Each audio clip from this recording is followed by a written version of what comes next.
This is a Tenaci Motorsport 200mm clutch, and today we're going to show how to adjust the step down to be able to run the discs much longer. When the clutch is brand new and the discs are installed, the pucks should be in the same level as the legs, so they're supposed to be in the same level. This clutch is installed with a spring, so it'll be totally quiet. It's a little bit optional. If you run it for street, you can use this, but mostly the drifters, they do not use this. But it's possible to get this to have a quiet clutch. So when the clutch is brand new, you install it like this, and then you use the first step down, that is 2.5mm. You attach it like this, and then you have the 6 bolts. And once you attach the bolt and draw them, then the diaphragm spring will go down and be almost straight.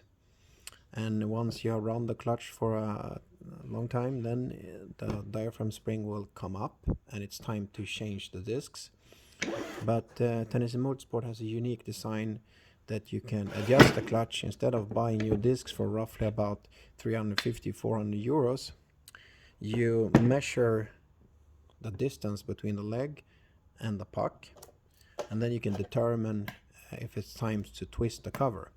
So when you're supposed to change the discs, when they're new, they're 7.8mm, and when it's time to change them, you should change them with 7.4mm.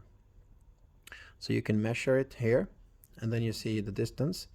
So you need to adjust the pressure by twisting the cover. So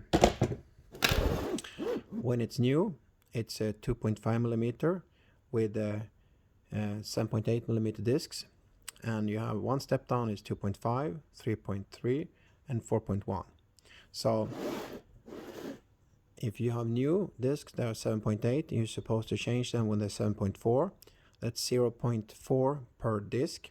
That's 0.8mm. And then you want to have harder pressure on the cover, so you take 0.8 plus 2.5, then you have 3.3. So the first step is 3.3, so then you can run the disc 100% longer instead of buy new discs. You have to be a little bit careful using the third step down, because you have the ribbon here that might hit the flywheel, and that's not good. So this is how to set up the clutch. So by buying the 200mm or the 184mm Tenaci, you can run the discs at least 100% longer.